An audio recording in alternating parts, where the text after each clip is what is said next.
Imagine a seguinte cena. Você olha para o céu e está completamente fechado, carregado de nuvens negras. O ar é pesado, quase sem oxigênio, e uma sensação de fim iminente toma conta de tudo. De repente, a primeira gota de chuva cai, logo outra e outra, até que o mundo inteiro se transforma em um oceano sem fim.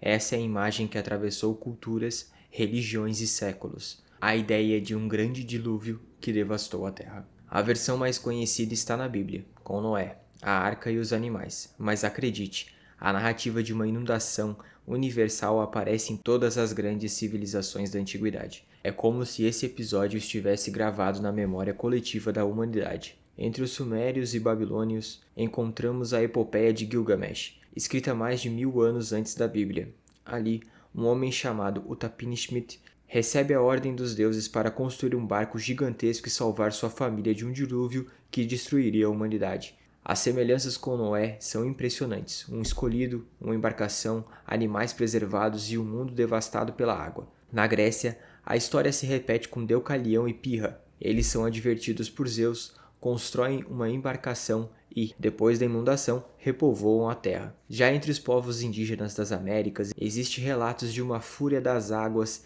que afogou quase todos os seres humanos, restando apenas alguns poucos sobreviventes em canoas. O que chama a atenção é o padrão: destruição total, um pequeno grupo de escolhidos e um recomeço. Coincidência ou lembrança de algum evento real? Arqueólogos e cientistas já levantam hipóteses. Alguns acreditam em cheias catastróficas dos rios Tigre e Eufrates, que poderiam ter inspirado as primeiras narrativas. Outros falam do chamado dilúvio do Mar Negro, quando há cerca de 7.500 anos o Mediterrâneo teria rompido barreiras naturais e inundado terras habitadas.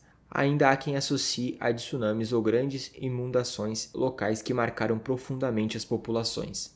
Mas, independente da origem, o fato é que a ideia de um grande dilúvio não pertence a uma cultura só, ela é universal, e foi justamente nessa tradição compartilhada que a Bíblia se inseriu, com uma versão poderosa e detalhada da história, uma versão que teria seu protagonista um homem chamado Noé. E é aqui que a nossa jornada começa, porque mais do que uma lenda, a história de Noé se transformou em um símbolo de julgamento, de destruição, mas também de esperança, uma esperança que até hoje desperta mistério, fé e até expedições modernas em busca de provas concretas. A Bíblia conta que em meio a um mundo corrompido pela violência e pela injustiça, havia um homem diferente. Seu nome era Noé. O texto sagrado descreve como justo e íntegro em sua geração, alguém que andava com Deus. Enquanto todos viviam de forma desgarrada, ele permanecia fiel. Foi a esse homem que Deus entregou uma missão impossível: construir uma arca gigantesca para salvar a vida. As instruções eram detalhadas. A embarcação deveria ter 300 côvados de comprimento, cerca de 150 metros, 50 côvados de largura, equivalente a 25 metros, e 30 côvados de altura, aproximadamente 15 metros. Para você ter uma ideia, o tamanho da arca ultrapassava facilmente o de um estádio moderno. A estrutura tinha 3 andares inteiros, cobertos por dentro e por fora com betume, para se tornar completamente impermeável. Era, sem dúvida, um projeto de engenharia muito além da capacidade humana na época. Mas pela fé, Noé começou a serrar madeiras, encaixar vigas e erguer aquele navio colossal em terra firme. E não foi só isso. Deus ordenou que ele levasse para dentro da arca um casal de cada espécie de animal impuro e 7 pares de cada espécie pura, além de sua família, sua esposa, seus 3 filhos, Sem, Cam e Jafé, e as esposas deles. No total, 8 pessoas encarregadas de preservar a continuidade da humanidade. Agora imagine a cena: a arca erguida no meio do nada, vizinhos rindo,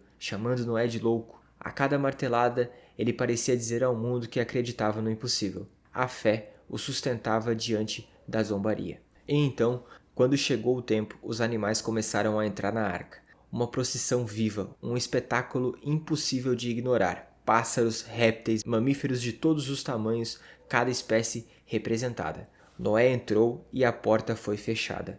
O céu escureceu, as nuvens se acumularam, a primeira gota caiu. Então desabou a tempestade. Foram 40 dias e 40 noites de chuvas incessantes. As águas romperam também as fontes subterrâneas, até mesmo os montes mais altos foram cobertos. Tudo o que havia na terra firme pereceu. Só a arca flutuava sobre o abismo. carregando em seu ventre o futuro da vida. Mas é importante lembrar, não foram apenas 40 dias. Esse foi o tempo da chuva. A água permaneceu cobrindo a terra por 150 dias, ou seja, Noé e sua família ficaram confinados por meses, aguardando o momento em que o mundo estivesse pronto para recomeçar. E quando finalmente as águas começaram a baixar, a Bíblia diz que a arca repousou sobre uma montanha específica, o Ararat. Esse detalhe simples no texto se tornaria um dos maiores enigmas da história, porque até hoje existem pessoas que acreditam que os restos da arca ainda estão lá, preservados pelo gelo da Turquia. Quando as águas do dilúvio baixaram, a Bíblia afirma que a arca repousou sobre as montanhas do Ararat, no leste atual da Turquia. Esse detalhe geográfico transformou o Ararat em um dos lugares mais misteriosos da Terra. Por séculos, exploradores, peregrinos e soldados disseram ter visto algo estranho naquela montanha. Pedaços de madeira petrificada, cavernas com formato de navio, até sombras retangulares visíveis no gelo. Mas as condições sempre foram um obstáculo. O Ararat é um vulcão adormecido com mais de 5.000 metros de altura, coberto por neve eterna, sujeito a tempestades violentas. Poucos ousaram chegar até o topo. No século XX, os rumores cresceram. Durante a Segunda Guerra, pilotos soviéticos e americanos afirmaram ter visto uma estrutura retangular entre as geleiras. Décadas depois, em 1959, uma fotografia aérea revelou uma formação curiosa, com o formato de um barco, a cerca de 30 quilômetros do Ararat. Media 150 metros de comprimento, exatamente as medidas da arca. Para uns a prova definitiva, para outros apenas uma coincidência geológica. Mas foi no início do século XXI que o mistério ganhou contornos ainda mais impressionantes. Um grupo chamado Noah's Ark, formado por pesquisadores chineses e turcos, afirmou ter encontrado algo extraordinário. Em 2008 e 2009, a equipe entrou em uma fenda no Monte Ararat e registrou imagens de uma estrutura de madeira dividida em compartimentos. Eles descreveram pelo menos 7 áreas internas, uma sala em formato de L, um grande salão curvo lembrando a proa de um navio, túneis, prateleiras e até uma escada talhada em tronco. Tudo isso a quase 4.000 metros de altitude, sob gelo e rochas vulcânicas. O mais surpreendente foi a datação por carbono, cerca de 4.800 anos, exatamente o período atribuído ao dilúvio bíblico. Em 2010, o grupo apresentou seus achados em uma coletiva de imprensa em Hong Kong. As imagens mostravam vigas e paredes escuras, preservadas pelo frio. Para milhões de pessoas era a confirmação tão esperada. A Arca de Noé teria sido encontrada, mas a ciência reagiu com cautela e desconfiança. Arqueólogos renomados criticaram o fato de que o anúncio não foi feito em revistas acadêmicas, mas em um evento de mídia. Outros lembraram que o Ararat sempre foi habitado por comunidades. As estruturas poderiam ser restos de cabanas primitivas.